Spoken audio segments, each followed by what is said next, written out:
Realme 5 जब से ये स्मार्टफोन यार लॉन्च हुआ है ना, मुझे ऐसे बहुत ज़्यादा रिक्वेस्ट आ रही है कि यार आप बताओ ये फ़ोन एक्चुअली में कैसा परफॉर्म करता है, कैसा काम करता है वगैरह वगैरह।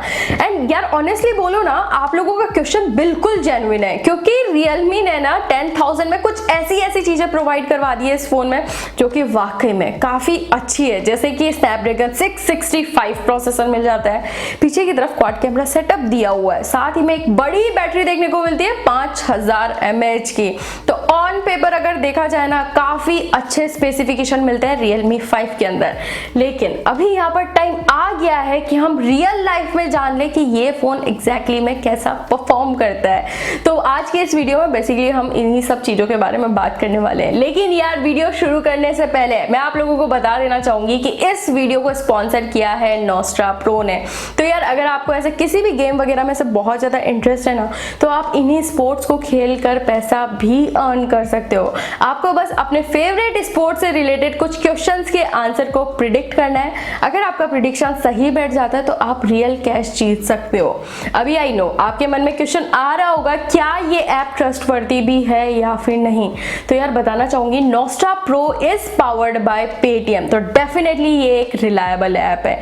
इनफैक्ट आप जितना भी पैसा इससे जीतोगे ना, आप डायरेक्टली उसको अपने पेटीएम अकाउंट में या फिर अपने बैंक अकाउंट में ट्रांसफर कर सकते हो। एंड अच्छी बात ये है कि इसको आप एंड्रॉइड डिवाइसेस में, iOS डिवाइसेस में, इनफैक्ट अपने लैपटॉप वगैरह में भी आराम से खेल सकते हो, सब में सपोर्टेबल है। बाकी अगर आपको इसको डाउनलोड करना है तो डाउनलोड लिंक मैंने नीचे दिया हुआ है, आप वहां से जाके इसको डेफिनेटली डाउनलोड कर सकते हो और आपको 100 रुपीज इंस्टेंट कैश देखने को मिल जाएगा। तो यार सबसे पहले अगर यहाँ पर बॉक्स कंटेंट की बात की जाए ना, तो बॉक्स के अंदर आपको एज यूजुअल कुछ यूजर मैनुअल वगैरह देखने को मिलेगी, एक टीपीयू केस देखने को मिल जाएगा, उसके अलावा एक 10 वॉट का चार्जर देखने को मिलेगा with micro USB cable.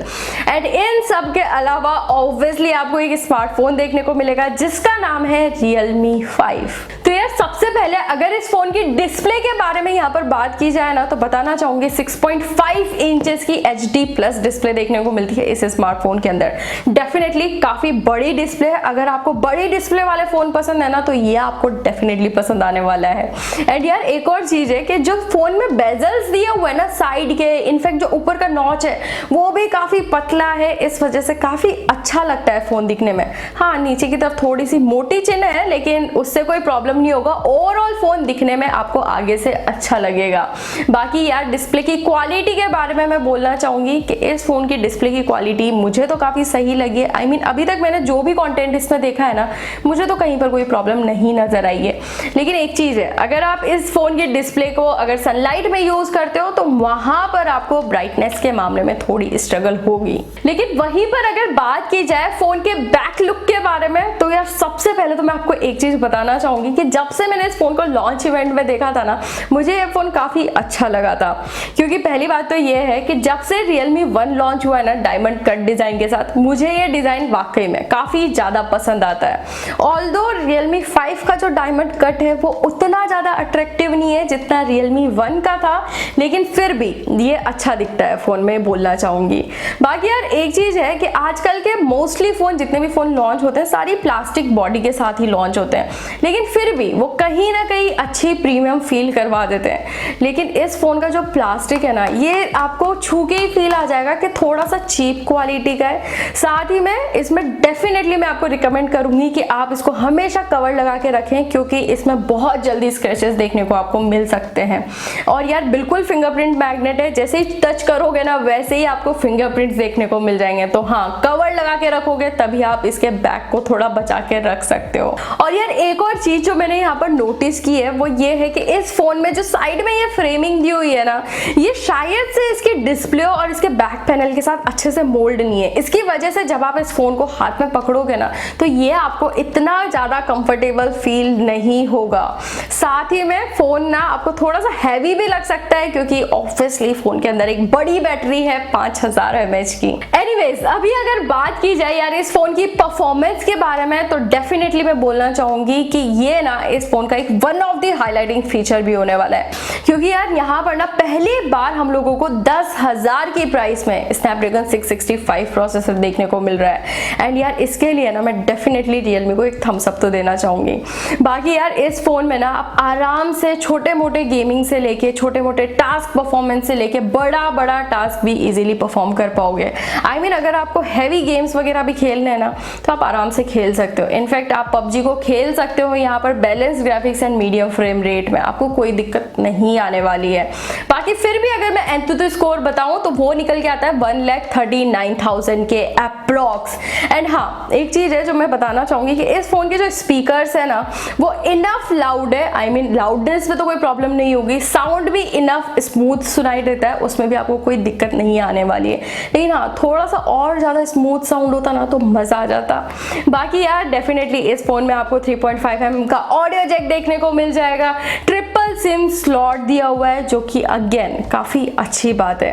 But micro USB port देखने को मिलता है, टाइप C नहीं दिया हुआ है। वैसे 10,000 में बिना टाइप C के भी काम चल जाएगा, लेकिन यार मार्केट में जितने कॉम्पिटिटर्स आजकल आ रहे हैं ना उसमें टाइप C मिल जाता है, तो डेफिनेटली ये चीज रियलमी को अपग्रेड करनी चाहिए। आने वाले टाइम में हो ही जाएगा मोस्ट प्रोबेबली। वैसे यार अभी ना एक ऐसे फीचर के बारे में अगर बात की जाए जो इस फोन को सबसे ज्यादा खास बनाते हैं वो है इस फोन के ये क्वाड कैमरास। जी हाँ, यहाँ पर हम लोगों को 12 मेगापिक्सल का प्राइमरी लेंस देखने को मिलता है, 8 मेगापिक्सल का वाइड एंगल लेंस दिया हुआ है, 2 मेगापिक्सल का मैक्रो लेंस है एंड 2 मेगापिक्सल का डेप्थ सेंसिंग लेंस दिया हुआ है, जिससे अगर आप फोटोज कैप्चर करोगे ना तो अगर आप नॉर्मल मोड में फोटोज निकालते हो तो काफी अच्छे फोटोज देखने को मिलेंगे। I mean enough detailed photos है, काफी अच्छे से कलर्स, डायनेमिक रेंज वगैरह सब कुछ मेंटेन किया हुआ है।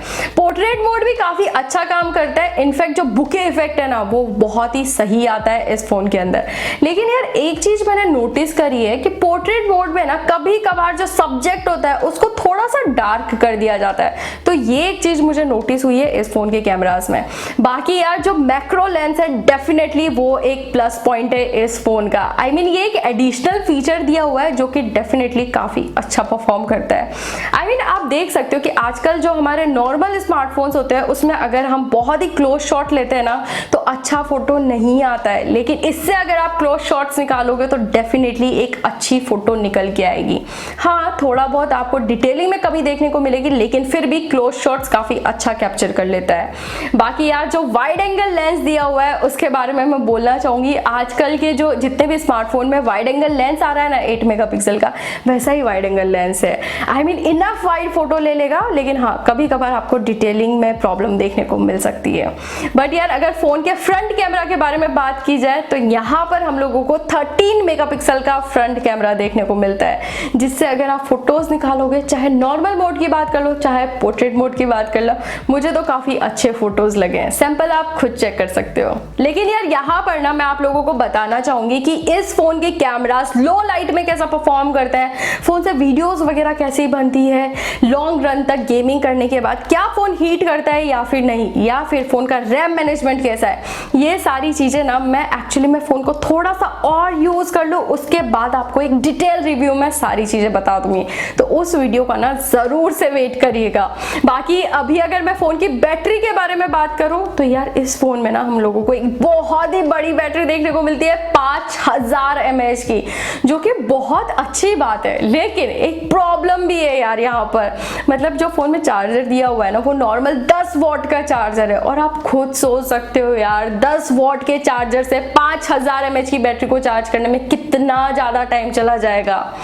एनीवेज अभी अगर आप मुझसे ये पूछोगे क्या इस फोन को परचेस करना चाहिए या फिर नहीं, तो यार देखो अगर आपको एक प्रीमियम फील चाहिए जो कि इन हैंड जिसकी फील अच्छी हो, तो उस केस में तो मैं आपको बोलूंगी कि या तो आपको Redmi Note 7S की तरफ चले जाना चाहिए या फिर आपको Redmi Note 8 का वेट करना चाहिए, क्योंकि उस फोन में ना आपको एक ग्लास बैक देखने को मिल जाता है। बाकी उसके अलावा डेफिनेटली आप इस फोन को कंसिडर कर सकते हो। मेरे हिसाब से 10,000 की प्राइस में ये एक वैल्यू फॉर मनी डिवाइस है।